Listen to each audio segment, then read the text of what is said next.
Hello, everybody. Welcome to the Buckeye Weekly Podcast. I'm Tony Gerdeman here, as always, with Tom Orr. Tom, how's it going? Tony, it is time to talk about concerns. You are worried about something else now, and I'm sure it's going to be just as ridiculous as always. But go ahead, Tony. What's the problem now? Well, meanwhile, Tom, you are the person who says don't ever predict Ohio State to go undefeated. So, who is the concerned coward baby? You. Yes, Tom, I have concerns, not for myself, but about the Ohio State defensive ends. And we know they're replacing Caden Curry, who was a surprise All American as a senior, which there were always expectations for him, but I don't know if anybody expected him to do what he did last year in Matt Patricia's offense, which kind of begs the question of, well, who's going to do it this year? And my concern here, Tom, my first concern here is what if all of the defensive ends in this room, and we can go over them, Kenyatta Jackson, Beau Atkinson, Qua Russaw, Zion Grady, Epi Sitanilei, freshman Khary Wilder, freshman Dre Quinn, all of these guys, what if they're just guys? Now, I think Kenyatta Jackson is more than that, but what if everybody else is just Beau Atkinson and Zion Grady from last year? And not to disparage them, but they needed to get more. That's why Beau Atkinson didn't play as much later on in the season because they needed to get more, and that's why Zion Grady did play more because they needed more. But still didn't get in terms of production or stats. Really, is what we're talking about.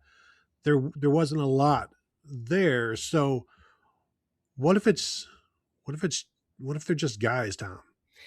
And this is a fair one. I think Kenyatta Jackson is the surest thing that they have in that room. And you're sort of, he was probably, I think he was better than just a guy last He year. was a dude. He was at least between a guy and a dude. He was solid at the very least last year, and I think you can sort of project a little bit of a step forward. And a half step forward from where he was last year is a very good player, and you're not concerned about that side of the line at all. So if he takes that half step forward and is healthy and out on the field, I think that side of the field is not a concern. The other side, I think you need to project a substantial step forward. No one else on the other side of the line was at that point where it was like, well, if he just gets, takes a sort of the natural progression, he'll be right where they need him to be, and they won't have a drop off from Caden Curry. They will have a drop off from Caden Curry on the other side of the line, I think. And there's lots of potential there, and I think there's reason to think that there, someone or someone's between one or two of those guys will take that step forward and will be okay. I don't have incredible confidence to tell you that it's going to be this guy in particular is going to be that guy. We saw Beau Atkinson get singled out as one of the players of Mhm. the week a couple weeks ago, so that's seemingly a good sign that he's maybe taken another step. Zion Grady was good enough as a true freshman last year that I think we were sort of projecting with a typical, improvement from year one to year two and another year in the weight room. He should be better. He should be ready to take that next step. But that doesn't mean you're 2025 Caden Curry level good. That just means you're ready to be at least a rotational player. Epi Sitanilei is another guy who I have in that very, very much in that same conversation where I'm expecting him to take a substantial step forward this year. Is that Caden Curry level good? Not necessarily. That's not what you're necessarily expecting out of a second year guy. So I and Qua Russaw, I think, gives them a different profile there. There's lots of different possible answers there, but I don't think there's a sure thing there. And that, with a team that has the aspirations that Ohio State has, that qualifies as a concern. Caden Curry was fourth on the team in tackles last year with 66, just two fewer than Caleb Downs, three fewer than Arvell Reese. He had 16 and a half tackles for loss and 11 sacks. Together, Beau Atkinson, Qua Russaw, Zion Grady, and Epi Sitanilei combined last year for 39 tackles and six tackles for loss. So they do need to take a step forward. Just as, like I said, I expect Kenyatta Jackson to be a high first round pick, so I think he's going to be fine. But the rest of those guys need to move forward, and I, I think they will. right? But I also think this is still a question because none of them have done it. So, second concern, I just mentioned Caden Curry, 66 tackles. So busy stopping the run, stopping screen passes. Like his ability to recognize plays, I think was stood out with him. So the second concern here is how well do they stop the run? And we know Kenyatta Jackson was part of that in terms of stopping the run. And if they, I don't know if they're going to move him, but if they move him to Kenyatta Jack or to Caden Curry, kind of that weak side off on his own, can somebody step in for Kenyatta Jackson and stop that run and be that strong point? But even if there's no movement, if there is movement, how well do these guys stop the run? And maybe that's Beau Atkinson's strong point. We know we've had concerns about that with Qua Russaw's size, even though Larry Johnson said it's not an issue. I still think, we know you have to stop the run, and it's going to starts with the tackles, but it also goes to the defensive ends really quickly.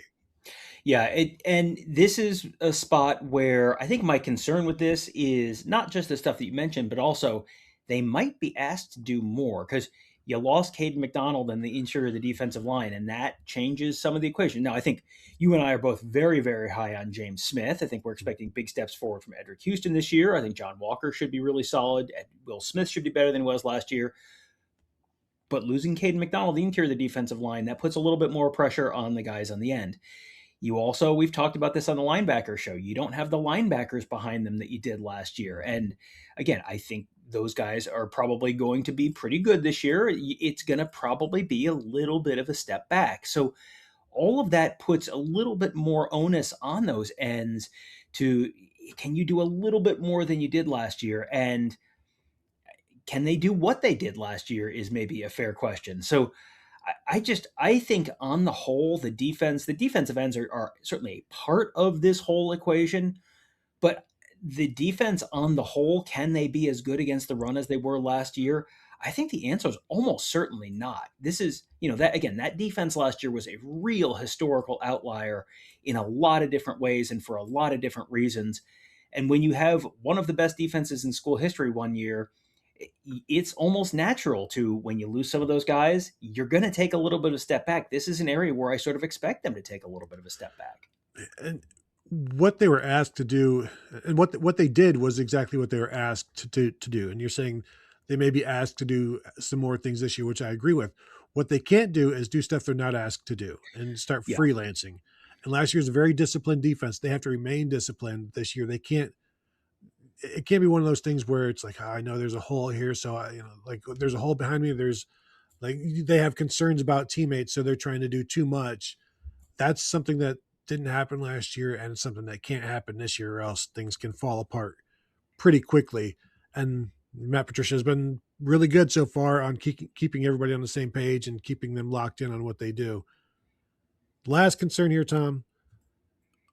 I mentioned, gosh, we got like 7 names here we've talked about: Kenyatta Jackson, Beau Atkinson, Qua Russaw, Zion Grady, Epi Sitanilei, Khary Wilder, Dre Quinn. I'm not expecting Dre Quinn to play a whole bunch this year. He's still a true freshman. He's got to get bigger. Khary Wilder he looks college sized now, but how long does it take them to find the correct rotation, the proper rotation, the most productive rotation? Because last year against Texas, they had Beau Atkinson and CJ Hicks out there, and they won, but those guys didn't play much in later big games.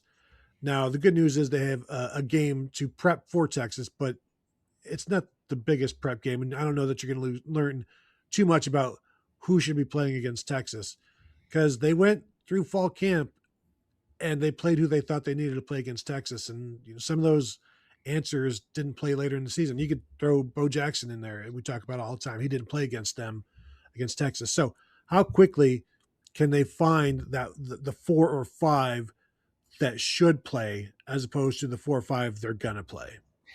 Well, and the answer on that is probably going to change just sort of with the natural progression of guys as the season goes along, because you've got so many young guys. Kenyatta Jackson is going to play. He's going to be, that's sort of the free space on the bingo card here.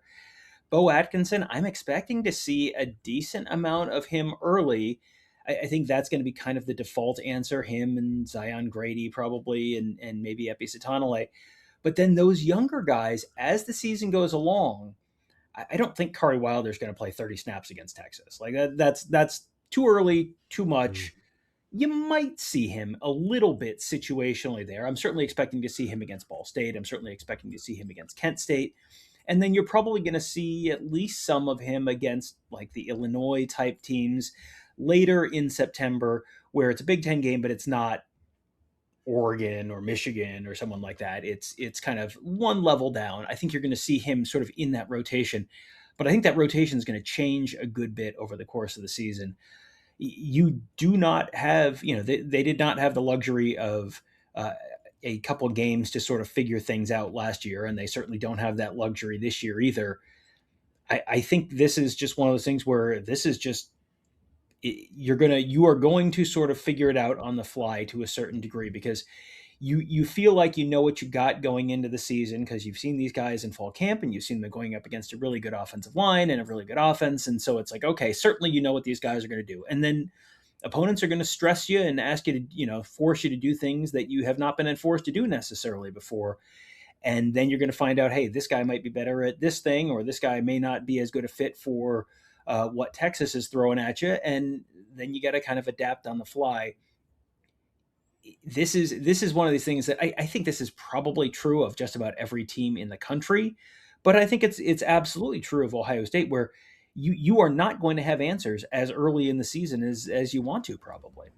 Yeah, and as I'm putting this list together, it's like almost trying too hard because I think they're going to be pretty good, but that is quite a bit of projection because I like the parts and the pieces here that they've got and the individual athletes. But of course, we haven't seen them out there doing it in a big time game or consistently over a long stretch of time, which they're going to have to do this year, especially with this schedule. So those are our thoughts. What are you guys' thoughts on my concerns for this Ohio State defensive end group? Am I crazy? Is Tom crazy? That's just has nothing to do with the show. Just go ahead and share your thoughts on that. Would love to hear them. Hit the channel or subscribe to the channel. Hit the bell to be notified. Hit the thumbs up on this one. Helps others find us. And of course, the best way to support what we do is find us over at BuckeyeInsiders.com. Sign up, become a member, join us there on the message board talking about all things Ohio State and many, many things more. That will do it from here. Thank you all for tuning in, and we will talk to you all later.